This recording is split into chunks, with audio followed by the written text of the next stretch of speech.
C'est la suite de Politicien, votre rendez-vous politique dont le numéro de ce jour est consacré à la Libye où le calendrier électoral prévoit la tenue de la présidentielle le 10 décembre 2018. Un nouvel invité m'a rejoint, monsieur Mohamed Abba Jelani. Vous êtes le président du think tank Sahel Expertise et Conseil. Merci, monsieur Jelani, de m'avoir rejoint pour parler de la Libye. C'est moi qui vous remercie. Merci à vous également d'être resté avec moi. Alors effectivement, le calendrier électoral qui prévoit la tenue de la présidentielle en Libye le 10 décembre 2018 est-il réellement tenable? On en parle après ce sujet de la rédaction signée Ange Bijou Nomenyo. Fin mai 2018, Paris en France. Réunis autour d'une même table, les deux protagonistes de la crise libyenne sont parvenus à un accord. L'organisation des élections présidentielles et législatives le 10 décembre 2018. Depuis la signature de cet accord, pas grand-chose n'a changé sur le plan politique et sécuritaire en Libye.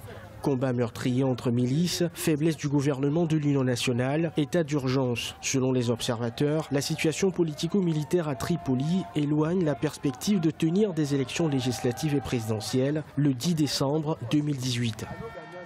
Il sera très difficile d'organiser sur le territoire libyen, au vu de la complexité de la situation, des élections générales. Parce que tout simplement, il y a deux grandes forces qui contrôlent deux territoires de ce pays-là, dans cette situation-là, avec des menaces de l'État islamique, avec les attentats qu'on a vus en fin août sur la NOC, la compagnie nationale pétrolière, avec les combats entre les groupes armés de la rébellion tchadienne au sud de Libye contre l'armée libyenne, il me semble extrêmement difficile et compliqué d'aller vers des élections en Libye. Pour l'émissaire de l'ONU en Libye, Ghassan Salamé, il sera difficile de tenir des élections dans ce pays le 10 décembre, comme prévu par le calendrier adopté à Paris. Selon lui, les violences répétitives peuvent compromettre les échéances électorales, malgré l'adoption le 13 septembre 2018 d'une loi sur le référendum constitutionnel par la Chambre des représentants. La perspective d'un scrutin en Libye avant la fin de l'année 2018 s'éloigne un peu plus.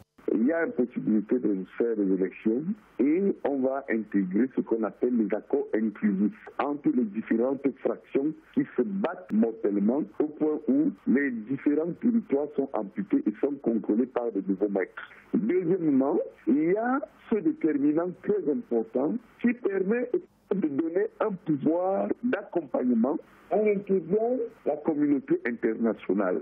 Parce que personne, je dis bien personne, du point de vue analytique, ne peut nier que l'implication territoriale de la Libye. Aujourd'hui, son instabilité est du fait d'une communauté internationale.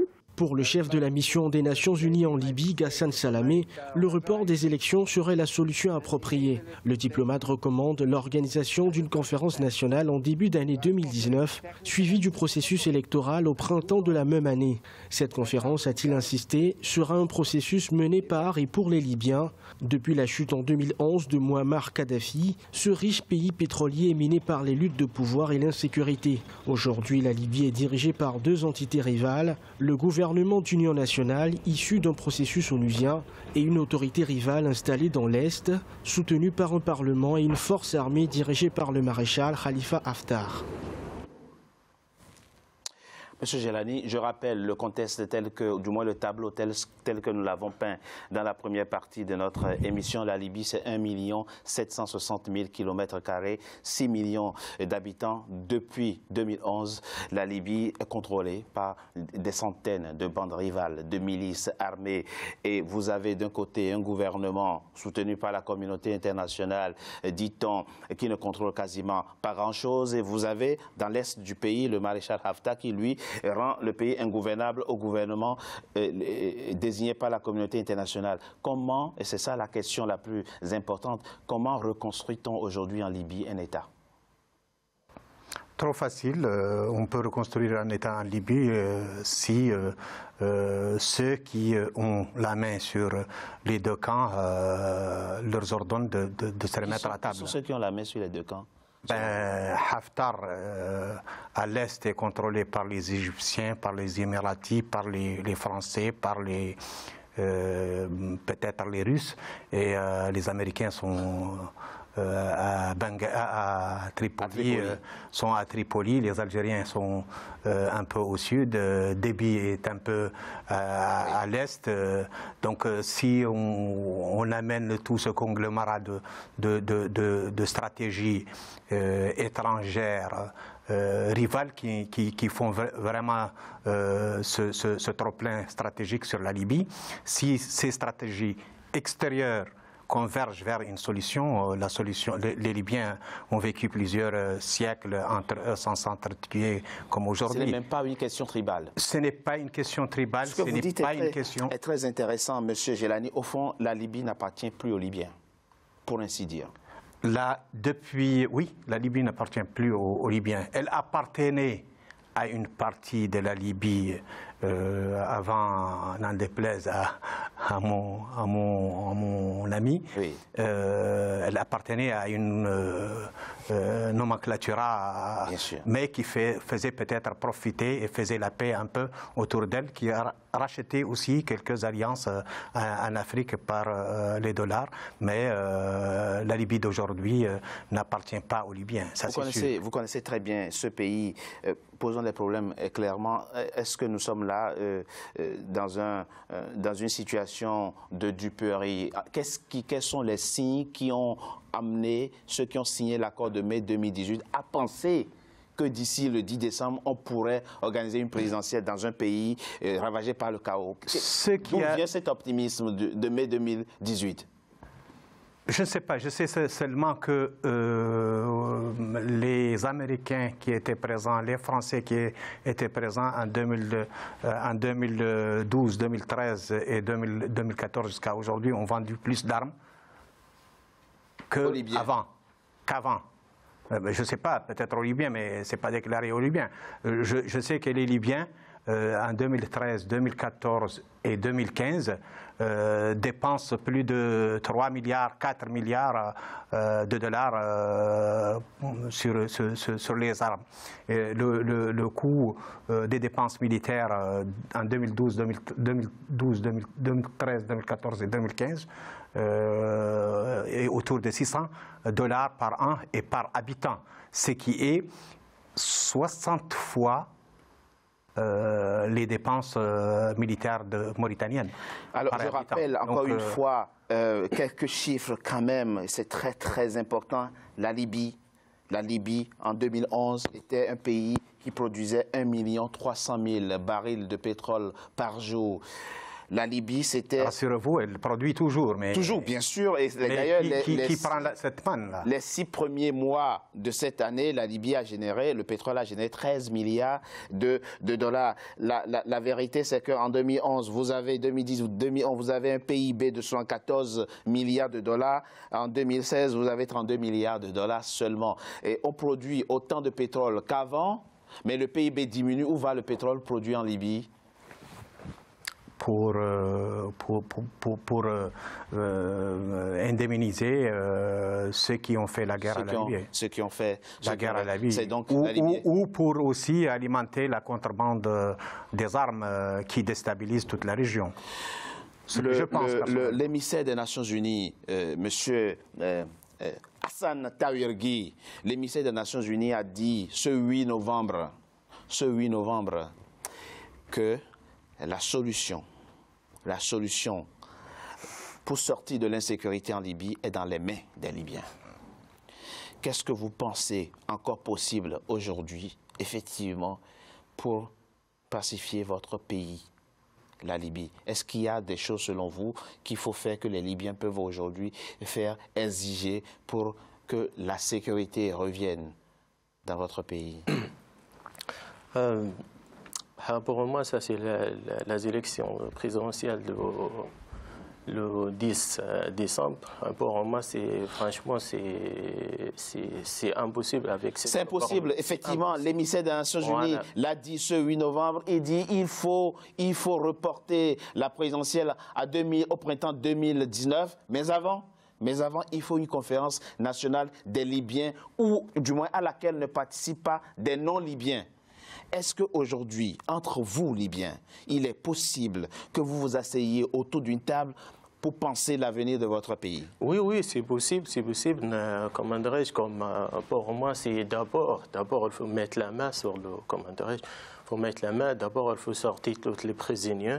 Donc, on a, comment dirais-je, on a 2 millions d'habitants qui sont ailleurs de la Libye. Donc, eux aussi sont le droit pour participer aux élections présidentielles, normalement. Oui, mais vous savez pourquoi ils sont partis. Et c'est le paradoxe de l'histoire. Avant, c'est la Libye qui accueillait les autres. Aujourd'hui, c'est des Libyens qui partent en exil parce que... la moitié de la population. Non, la moitié depuis la 2011. Population, oui, depuis 2011. Ce qu'il faut quand même savoir, c'est qu'en 2011, l'ensemble de la population soutenait Kadhafi. Pourtant, l'objectif de détrôner Kadhafi était de protéger la population libyenne. C'est ça, c'était ça. Il n'y a pas eu de massacre de masse. Vous avez quand même, à la mort de Kadhafi, à la prise de Tripoli, une répression très forte sur les partisans, la population qui soutenait Kadhafi. Oui. Ce qui a poussé les Libyens, dans leur grande majorité, notamment les fonctionnaires, de quitter la Libye à cause d'une insécurité. Sans compter des dizaines de milliers de Libyens qui sont détenus de manière illégale jusqu'à ce jour.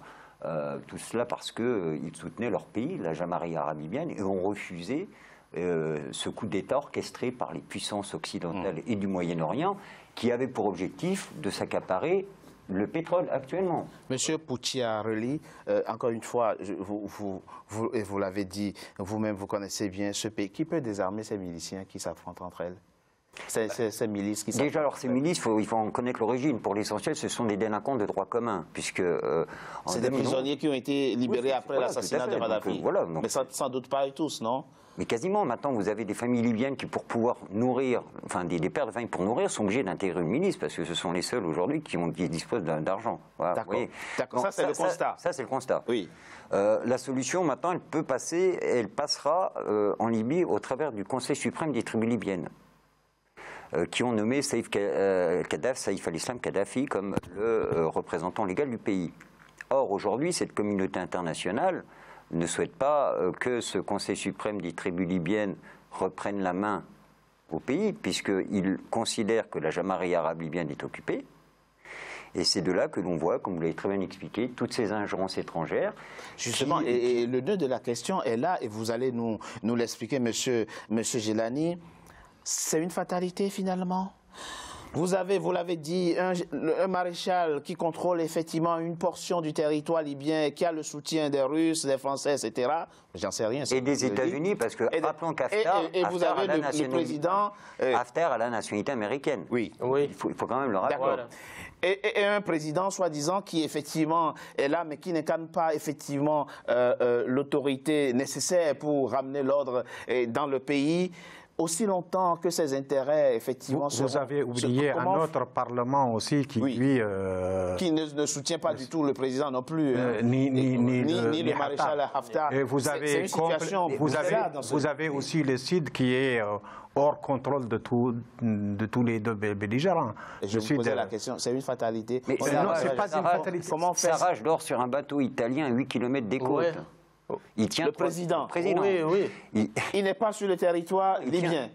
Il n'est pas dans son palais présidentiel. Les hommes qui sont pour l'essentiel des mercenaires étrangers tiennent 3 bâtiments. Sarraj tient 3 bâtiments à Tripoli. La Banque centrale, le port de Tripoli et la NOC, la compagnie pétrolière. Voilà aujourd'hui. Donc la communauté internationale reconnaît un homme qui contrôle 3 bâtiments. La Libye, ce n'est pas 3 bâtiments.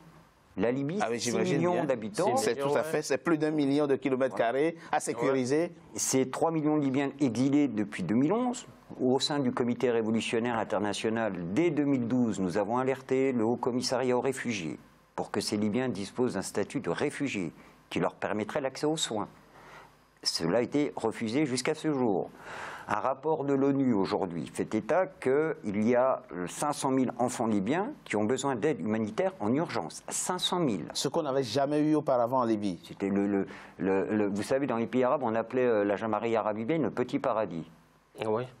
Un Libyen sous la Jamaïque arabe libyenne, ne vous en déplaise, lorsqu'un citoyen libyen se mariait, l'État lui donnait 75 000 $ pour acheter une maison, un appartement. L'eau était gratuite, l'électricité était gratuite, on ne payait pas d'impôts. L'État récompensait les nouveaux mariés Bien sûr. Voilà. Chaque Libyen était propriétaire. Par exemple, un étudiant, mais monsieur, c'était pas réservé elle a le droit à la bourse. Voilà, la bourse, par exemple, un étudiant célibataire, vous gagnez 1400 par mois. Et plus un étudiant marié avec 3 enfants, il gagne 2400. Sans travailler. Voilà, sans travailler. Même aussi, il a le droit pour le 2 billets aller-retour, on paye. Si vous avez perdu de proches, ou ton père ou ma mère, donc tu as le droit de payer aller-retour pour aller au pays. Donc c'est franchement, on était... Mais ça, malheureusement, c'était avant. Voilà, oui, parce que Muammar Kadhafi redistribuait le pétrole au peuple, tout simplement. Alors, très rapidement, M. Jilani, il faut répondre à la question. On voit bien que les intérêts des Occidentaux sont là, réels, et divergent d'ailleurs, d'où effectivement la multiplicité des pôles d'autorité. La question c'est... et les mêmes Occidentaux disent, mais la solution est dans les mains des Libyens. Les Occidentaux savent que c'est la communauté internationale qui a la clé de la solution. La communauté internationale, je veux dire les 5 pays membres du Conseil de sécurité ont la clé de la solution du problème libyen parce que c'est eux qui ont créé le problème libyen.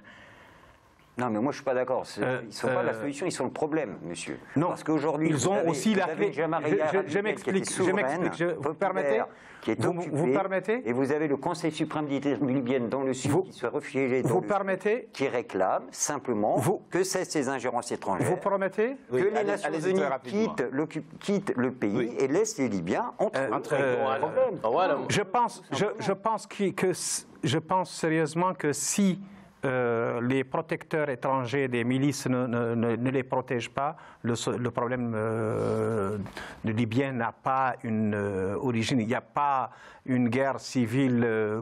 Il n'y a pas de rivalité entre les tribus libyennes, pour ainsi dire. En tout cas, ce n'est pas ça. S'il y a des rivalités, elles sont nouvelles et elles sont surtout occasionnées par ceux qui utilisent l'Est contre Oui, la conséquence de 2011 de l'occupation de la Jamaïque arabe libyenne. Donc, avant ça, il n'y avait pas de... ceux qui pensaient au royaume et... Du coup, la question qui, aujourd'hui, a la clé véritablement de la sortie de crise en Libye n'a pas de... Si les Occidentaux arrêtent de délivrer des armes... C'est possible, ça. C'est bien possible que les Occidentaux... Qui va l'exiger? Qui va exiger effectivement... Alors, aujourd'hui, le Conseil suprême des tribus libyennes est en train de réfléchir à mettre en place un gouvernement provisoire qui changera bien évidemment la donne. Et le Conseil des tribus libyennes vont prouver dans les mois prochains qu'ils sont capables, que les Libyens sont capables de proposer une solution à la communauté internationale. Mon problème, c'est que tant qu'il y a une volonté étrangère de mettre du désordre en Libye, il y aura toujours le chaos. La communauté internationale a attaqué la Libye pour protéger quelques milliers à l'est libyen. Il y a 3 ans, l'ancien président de la communauté de l'Union africaine disait que 50 000 ont péri entre-temps. Aujourd'hui, on sait qu'il y a le chaos dans toute la Libye. On sait qu'il y a des milices qui sont aidés par des monarchies du Golfe qui, eux, sont poussés... Non, mais ils n'ont pas la responsabilité, eux. Eux sont poussés, et si vous suivez les déclarations de l'ancien Premier ministre qatari, il disait que tous les financements qu'ils ont faits pour les guerres en Libye et en Syrie étaient quasi ordonnés par les puissances publiques. Et il parlait de la France et des États-Unis. Je propose qu'on marque une courte pause. On se retrouve dans quelques instants pour la suite de notre émission. Merci. Merci à vous, M. Hassan et Tawirdi, d'être resté avec nous. À tout de suite.